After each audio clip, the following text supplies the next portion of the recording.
Hola queridos hermanos, bienvenidos una vez más a este estudio que estamos teniendo aquí en Discipulado Bíblico Madrid.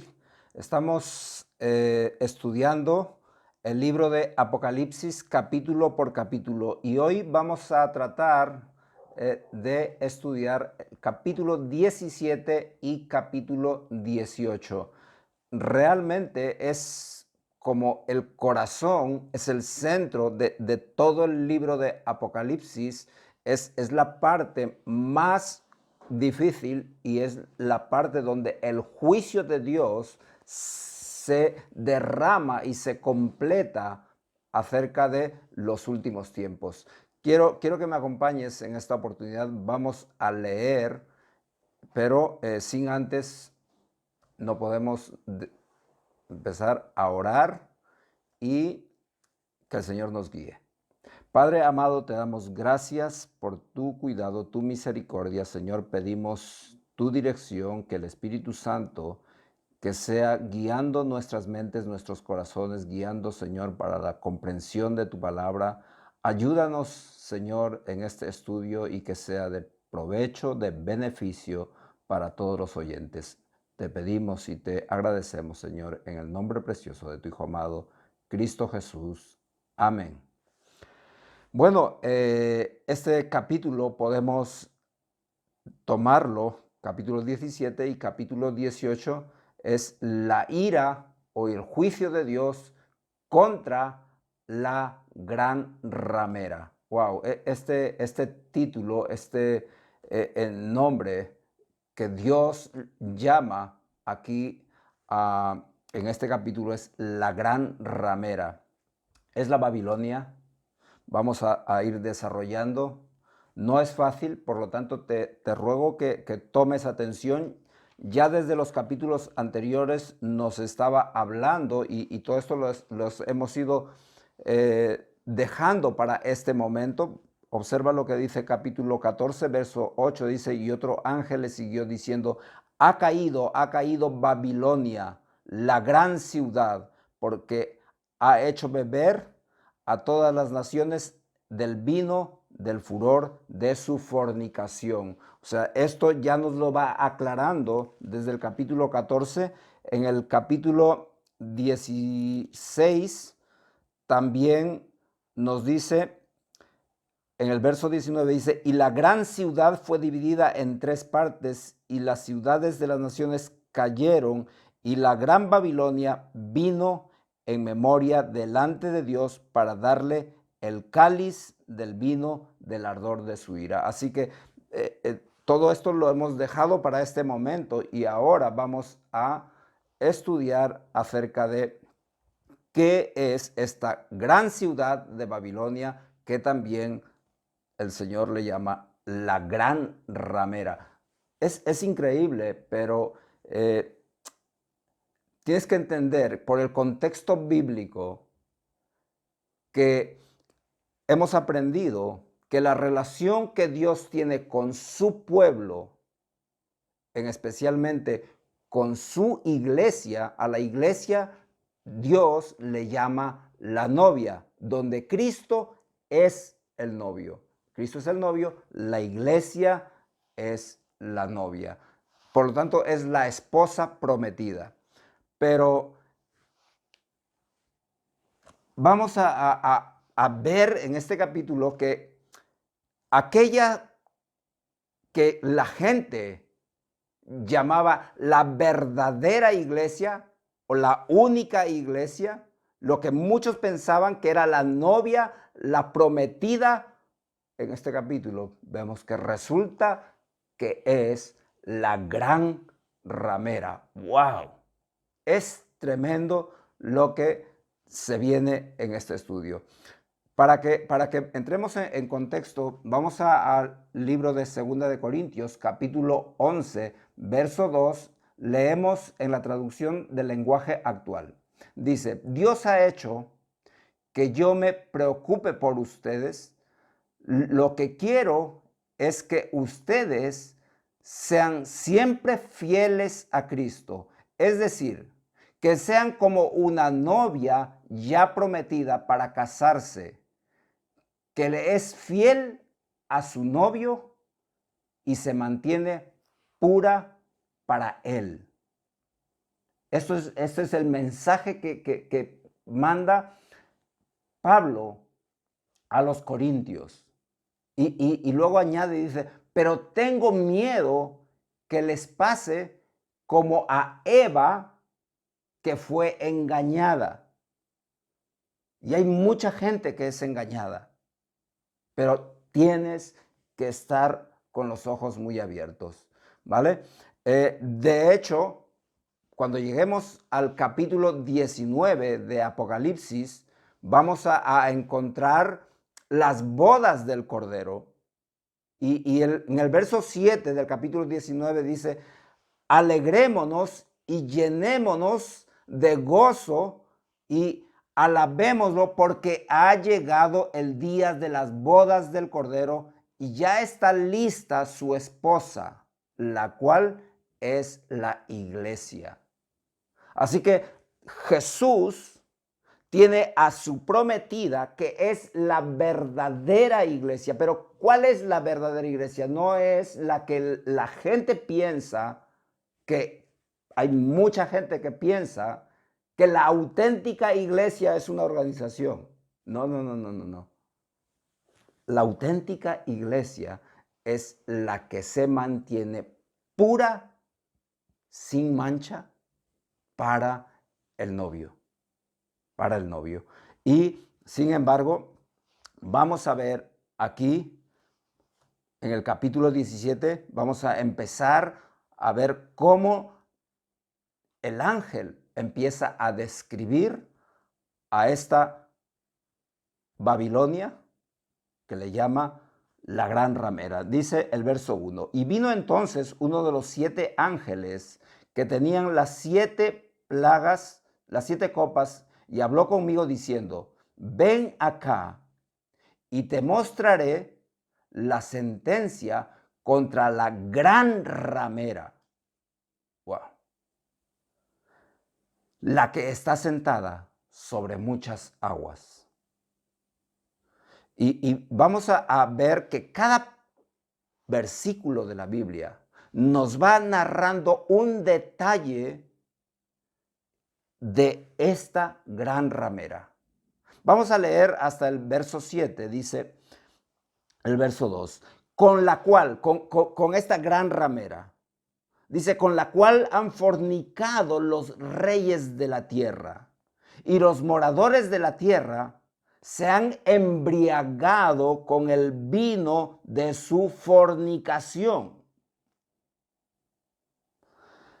Y me llevó, así que el ángel le dice, ven acá y te voy a mostrar. Y en ese momento agarra y dice, y me llevó en el espíritu al desierto.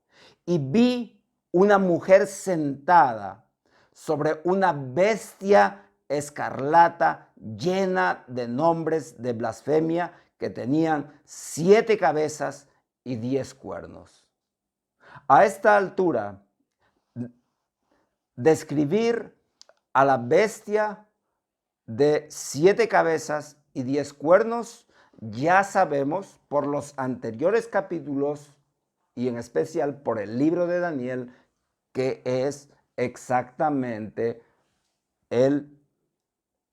lo que es la religión, la organización romana, que viene desde el imperio romano, es la que ha continuado y ha salido del imperio romano y se mantiene durante todo el resto del tiempo. Y dice aquí el verso 4, y la mujer estaba vestida de púrpura y escarlata. Nos da hasta su forma de vestir. Y adornada de oro y de piedras preciosas y de perlas, y tenía en la mano un cáliz de oro. Solo hay una organización religiosa que siempre tiene un cáliz de oro. Y dice lleno de las abominaciones y de la inmundicia de su fornicación.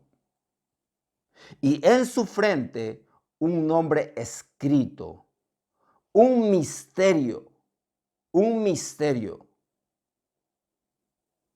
porque la gente todavía no se da cuenta.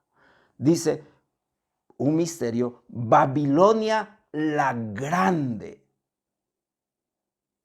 la madre de las abominaciones, la madre de las rameras y de las abominaciones de la tierra. ¡Wow! ¡Qué título para temblar! Babilonia la grande, la madre de las rameras y de las abominaciones de la tierra. Verso 6 dice, y vi a la mujer, a esta mujer que se la está describiendo, ebria de la sangre de los santos y de la sangre de los mártires de Jesús.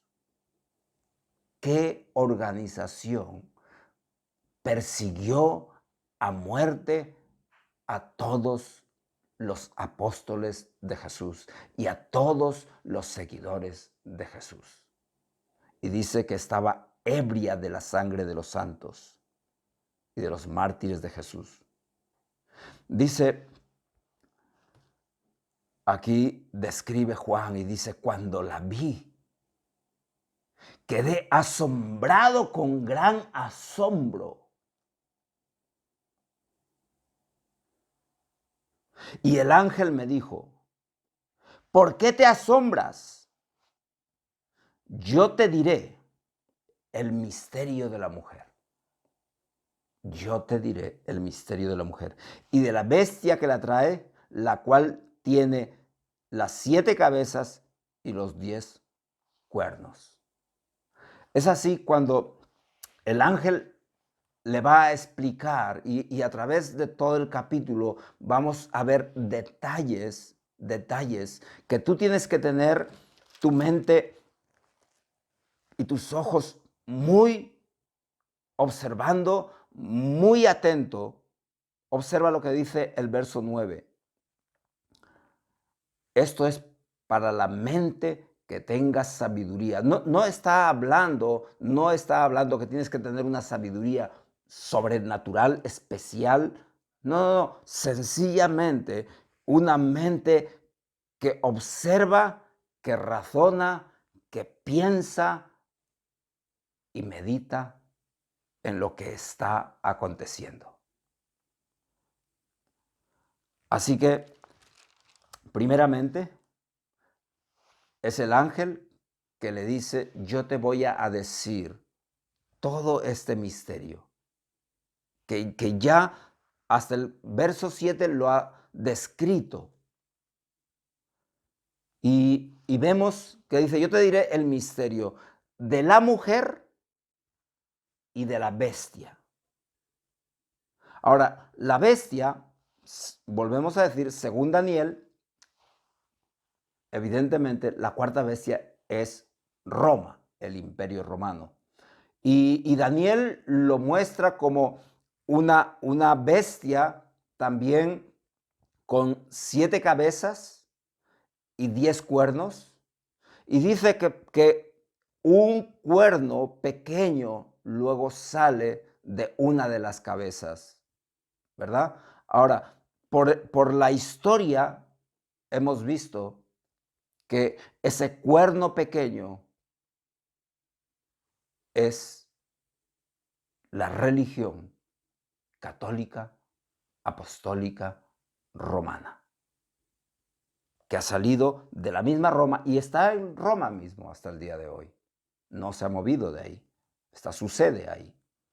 Ahora, Daniel le llama el cuerno pequeño que salió de una de las cabezas. Esta cabeza fue exactamente un rey. Cada cabeza simbolizaba un rey. Exactamente este rey era Constantino. Constantino es el que da inicio a la religión católica, apostólica, romana. Él lo institucionaliza por primera vez en la historia y decreta que en todo el Imperio Romano la religión católica sea religión oficial. Pero también por el contexto de Daniel hemos estudiado que dice que hablaba grandes cosas y hablaba blasfemias y que además hacía guerra contra los santos y los vencía. Eso es exactamente también lo que nos está narrando aquí en el verso 6.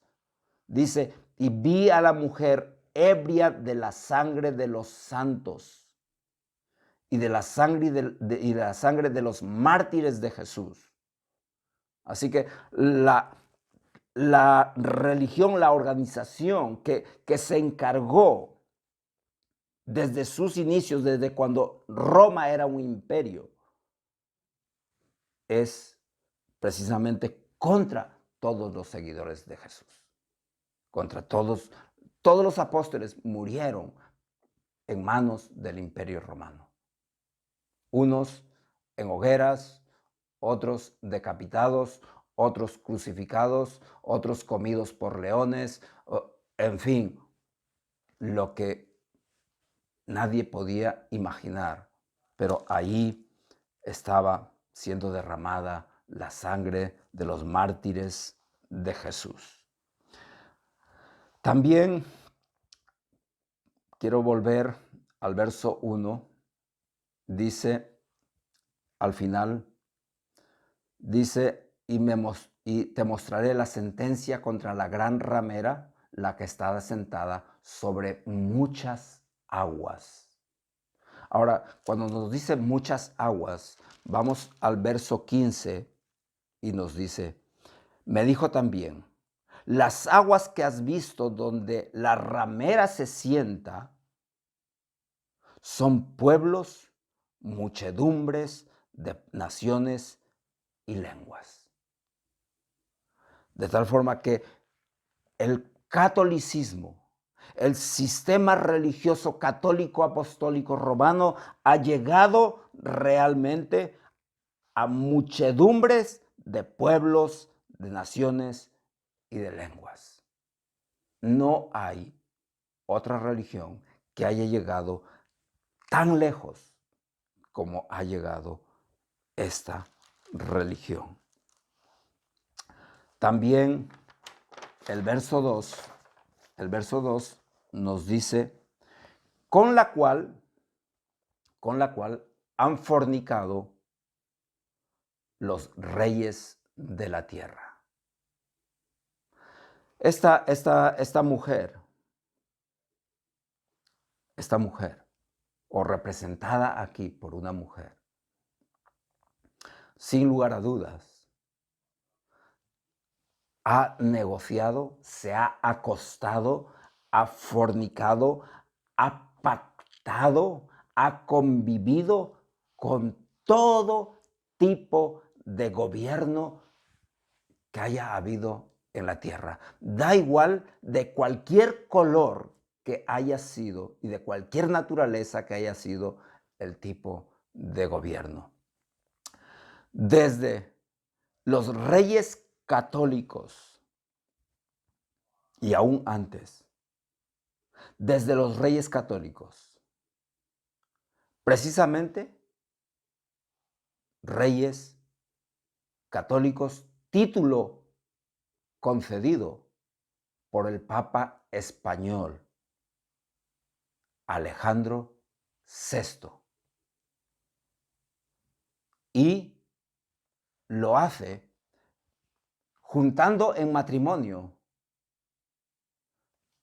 un matrimonio ilegal que nadie quería casarlos, pero por el dinero y por los intereses, el Papa Alejandro VI, en su bula Si Convenit, declara que ellos se pueden casar y les da el título de reyes católicos. Y les da autoridad para ir y conquistar a todos los pueblos, con tal del oro, de la plata. Y no solo a los reyes católicos, también lo hizo con los reyes de Portugal, con los reyes de Inglaterra, con los reyes de Francia, con los daneses, etcétera, etcétera, etcétera. O sea, negoció con todos los reyes. Y así vemos que todos estos países se lanzan a colonizar nuevas tierras en busca del metal preciado, el oro, la plata y todas esas riquezas. Y llegamos al momento donde vemos que cómo convivían, donde estaba el palacio de gobierno, al costadito estaba una catedral. Hasta el día de hoy lo puedes ver incluso aquí en Madrid y en cualquier grande ciudad. Palacio de gobierno, al lado una catedral. Y si no es una gran ciudad y es un pueblo, una parroquia. Siempre. Allí dice el verso 2, con la cual han fornicado los reyes de la tierra. Todos los gobiernos han pactado con el sistema, con la cabeza del sistema católico romano. Y dice, y los moradores de la tierra, o sea, ahora ya no está hablando solamente de los reyes, de los gobernantes, sino de los moradores de la tierra. Dice, y los moradores de la tierra se han embriagado con el vino de su fornicación. Se han embriagado. ¿Qué quiere decir embriagado? Mira, cuando alguien se embriaga, es una persona que no controla. Esa persona está de alguna forma poseída por el trago, en el caso del licor, está dominado por el alcohol, de alguna forma está enajenado, está hechizado, está como zombie, no es consciente, no es lúcido de lo que está haciendo. Y aquí nos dice, y los moradores de la tierra se han embriagado con el vino de su fornicación. Mira, ve, la palabra fornicación en la Biblia tiene generalmente dos sentidos. El primer sentido es la fornicación carnal, es el juntarse en una relación ilícita con alguien que no es tu esposo o tu esposa. O sea, alguien que no, con el cual alguien que no está casado. Esa es fornicación física. Pero aquí, en especial, no nos está hablando de la fornicación física, sino en especial nos está hablando de la fornicación espiritual. ¿Y qué es fornicación espiritual? Fornicación espiritual es precisamente no mantenerte limpio, puro, santo para el novio. La iglesia es la prometida, la esposa prometida. Y si no está consagrada exclusivamente y solamente a Cristo, entonces es que está fornicando. Y en este contexto podemos decir claramente que la fornicación espiritual es idolatría. Idolatría. Idolatría es cuando sacas a Cristo, a Dios, de en medio y pones un sustituto, cualquiera que sea el sustituto.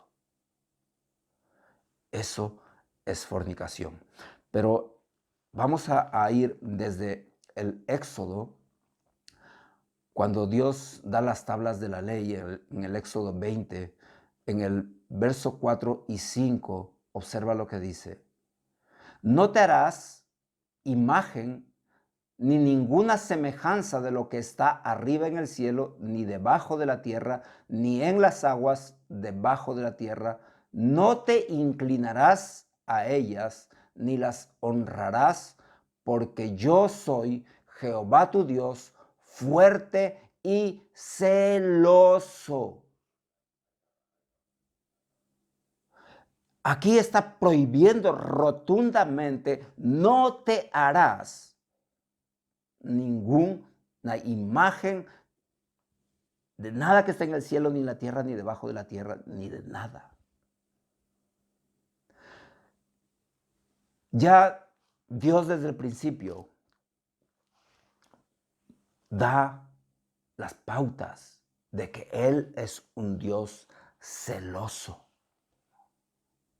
como cualquier novio que ama y quiere que su prometida sea solamente para Él. Así es Dios.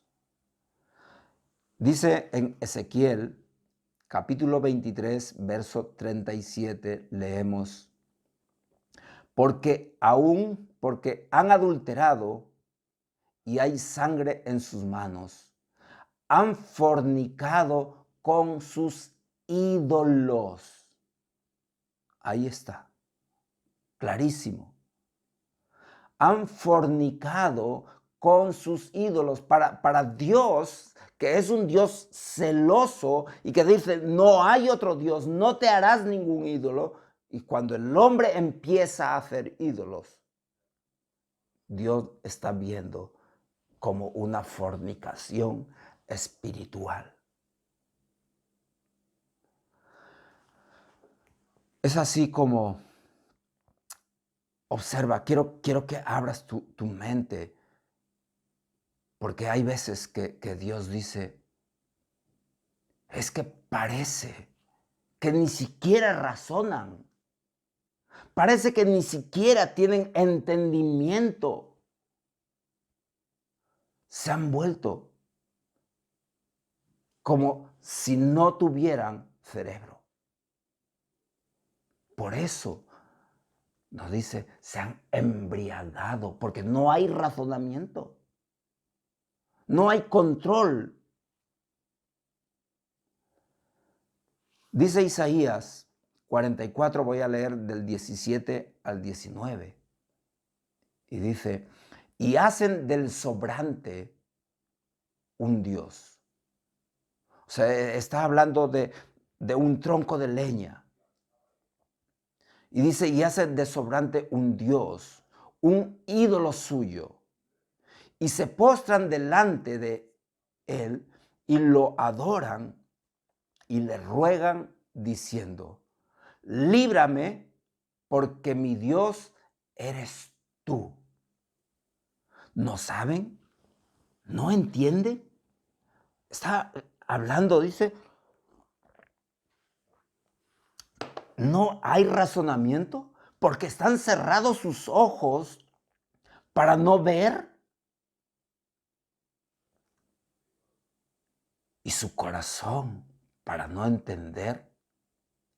No discurre para consigo, no tienen sentido ni entendimiento está Dios como preguntándose, no tienen entendimiento para decir, parte de este tronco quemé en el fuego y sobre sus brasas cocí pan y asé carne. Y dice, y comí y me sacié. Haré de parte de él, de este tronco, una abominación y me postraré delante de un tronco de árbol. Wow. Dios dice, pero ni siquiera razonan. Dios está como, wow, esto es increíble. Yo le he dado al hombre un cerebro y ni siquiera razona. Porque esta mujer le ha hechizado, le ha engañado. Dice que es increíble, pero el capítulo de Isaías 46, versos 7 y 9 dice, se lo echan sobre los hombros, lo llevan y lo colocan en su lugar, allí se está, no se mueve de su sitio, le gritan y tampoco responde, ni libra de la tribulación. Acordaos de las cosas pasadas, dice el Señor, desde los tiempos antiguos, porque yo soy Dios y no hay otro Dios y no hay nadie semejante a mí. Nadie semejante a mí, dice el Señor. Dios a través de todos los tiempos, desde que el hombre está en la tierra, siempre se ha inclinado a hacerse dioses con las manos. Siempre. Y Dios le tiene prohibido. Le tiene prohibido esos ídolos. Porque ese sentimiento de querer hacer dioses no procede de Dios. Esos sentimientos y ese deseo no procede de Dios, sino del diablo, de espíritus de demonios. Observa lo que dice 1 Corintios capítulo 10, voy a leer 19 y 20. Dice Pablo, ¿qué digo pues?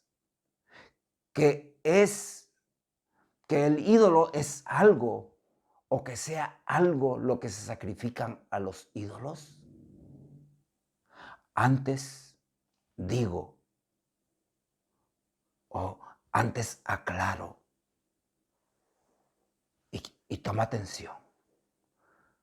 Dice, antes digo, que lo que los gentiles sacrifican, ellos piensan que son ídolos. Y dice, a los demonios los sacrifican. Oh, es que detrás de él, de un ídolo, no está Dios precisamente. Está el enemigo. Así que antes digo que los gentiles sacrifican, a los demonios los sacrifican. Y él dice a los corintios, y no quiero que vosotros os hagáis partícipes con los demonios. Esta religión les tiene tan aturdidos, tan embriagados, están como zombies. Cuando les dicen, hay que llevar al muñeco en hombros, ellos van y lo hacen. Cuando les dice, hay que ponerle velas, les ponen velas. Cuando dice, hay que darle reverencia y hablarle, aunque no te responda, le hablan. Y si le dicen, trae a tus hijos aquí, dedícalos, los llevan a sus hijos. Hay que hacerle patrón del pueblo y festejarlo, lo hacen. Hay que hacer una misa por los muertos, lo hacen. Hay que cumplir sacramentos de comunión, de confirmación, de catequesis, de santiguarse, de rosario, etcétera, etcétera. No, ni siquiera ven si eso es conforme a la Biblia, porque todas esas cosas, nada está escrito en la Biblia. Hasta la hostia. ¿Sabes que la hostia es una costumbre antigua de los romanos cuando hacían sus sacrificios a los antiguos dioses romanos? Bueno, dioses romanos no, demonios. Esa costumbre lo traía desde la antigüedad. Pero voy a trazarte. Dice aquí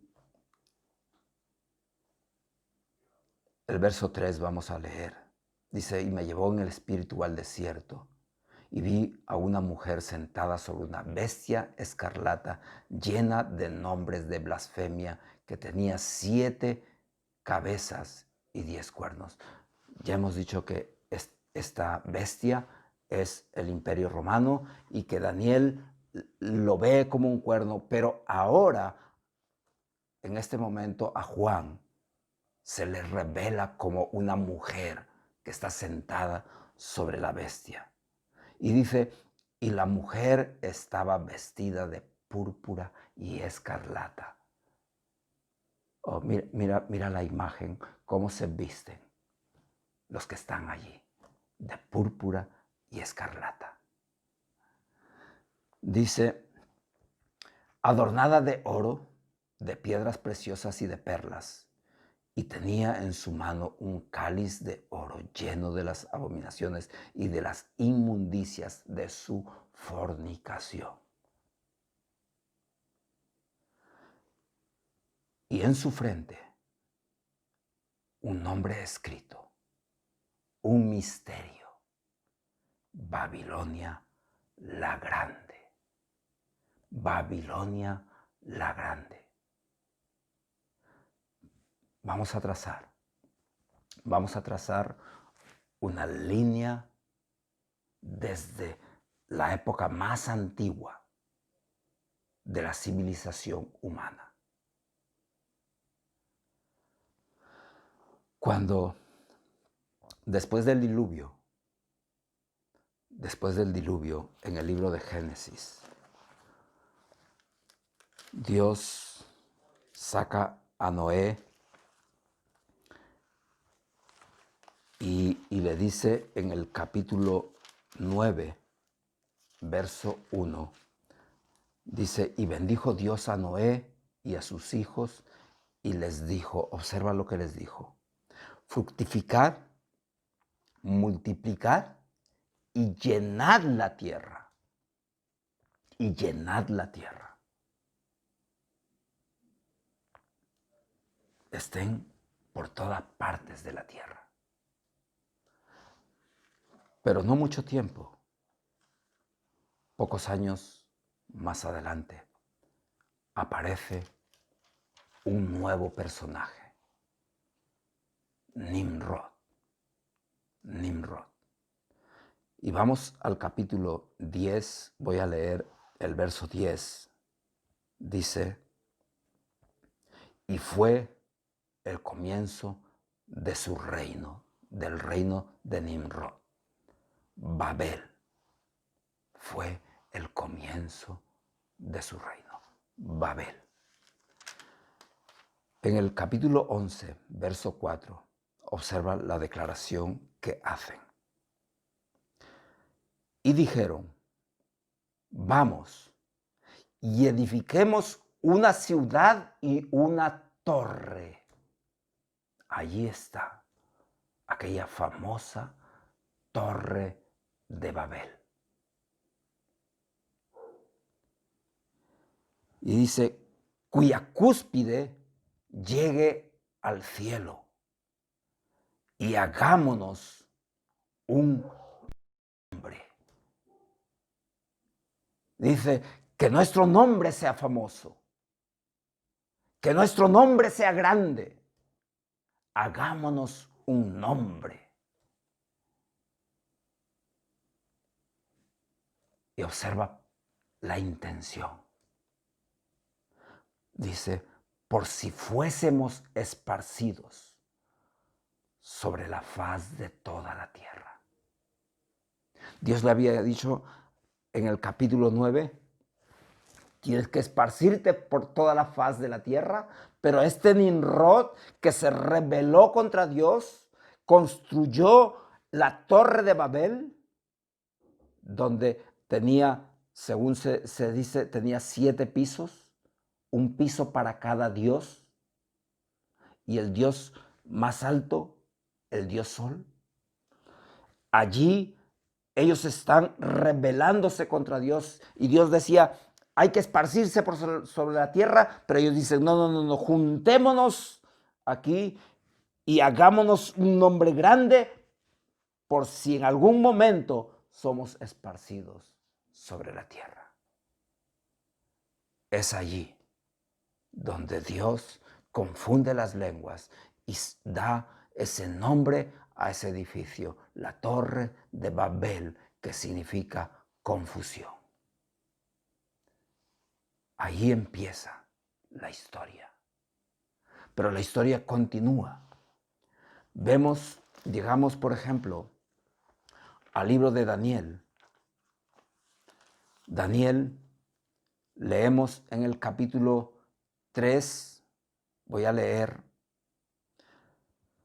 Verso 1 dice, y el rey Nabucodonosor, era el rey de Babilonia, habían pasado muchos siglos, y el rey Nabucodonosor hizo una estatua de oro, ahí está, una imagen, un ídolo, cuya altura era de 60 codos y la anchura de 6 codos, y la levantó en el campo de Dura, en la provincia de Babilonia. Leo el verso 4 y verso 5. Y dice, e hizo pregonar, y el pregonero anunciaba en alta voz, mándese a vosotros, oh pueblos, naciones y lenguas.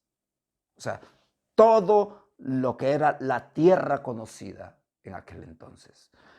Pueblos, naciones y lenguas, que al oír el son de la bocina, de la flauta, del tamboril, del arpa, del salterio, de la zampoña, de todo instrumento de música, os postréis y adoréis la estatua de oro que el rey Nabucodonosor ha levantado. Ahí está, sigue la misma idolatría. Y cualquiera, decía el verso 6, y cualquiera que no se postre y adore, inmediatamente será echado dentro de un horno de fuego ardiendo. Querido amigo,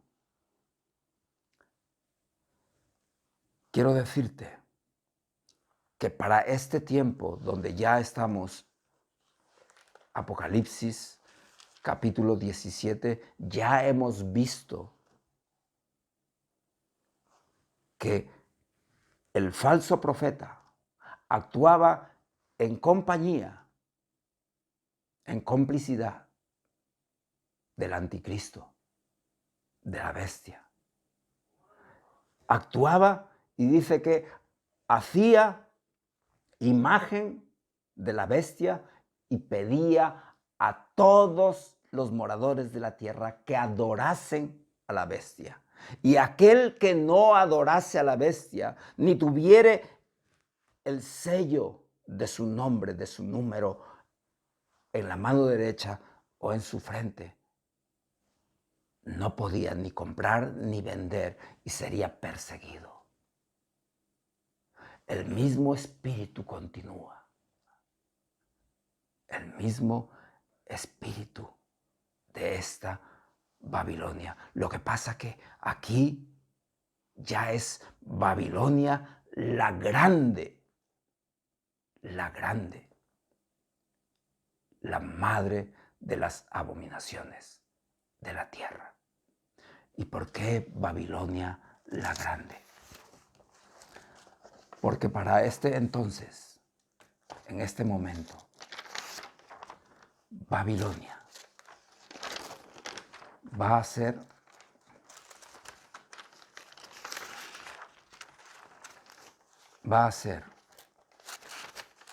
mucho mayor de lo que hasta este momento tú la conoces. De hecho, quiero que vamos a ir tratando capítulo 18 con el mismo tema, pero quiero que veamos algún detalle más. Quiero que leamos Ezequiel capítulo 8. Voy a leer el 9 y el 10.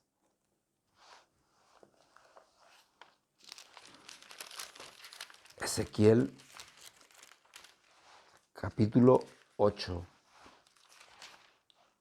9 y 10 dice: aquí está Dios quejándose de las abominaciones.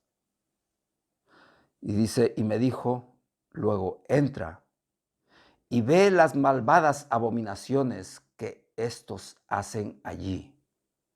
Y entré pues y miré, y he aquí que toda forma de reptiles, de bestias abominables y todos los ídolos de la casa de Israel estaban pintados en la pared por todo alrededor. Está aquí quejándose,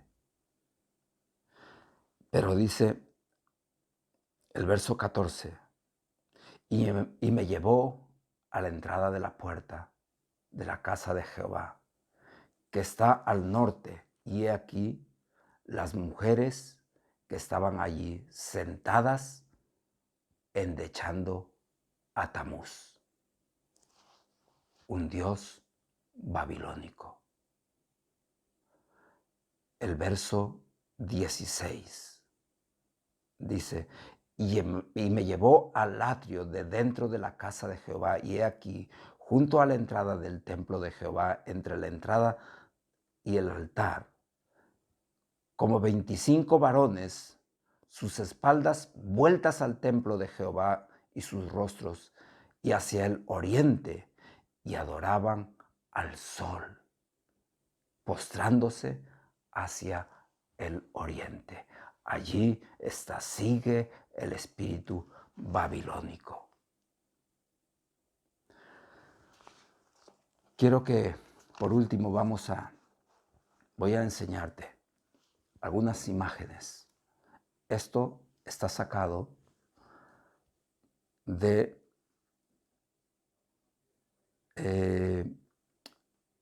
los vídeos oficiales de donde cualquier turista puede ir y entrar al Vaticano. Quiero enseñarte algunas figuras que allí se encuentran, algunos ídolos. Antes me gustaría decirte que la palabra Vaticano,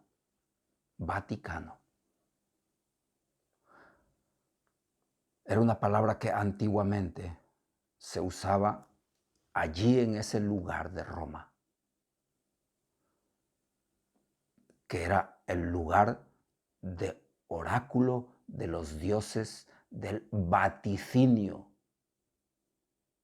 de los dioses de la adivinación, donde se juntaba el pueblo para adorar y cantar a sus dioses, a sus ídolos. Vaticano, de ahí viene. Y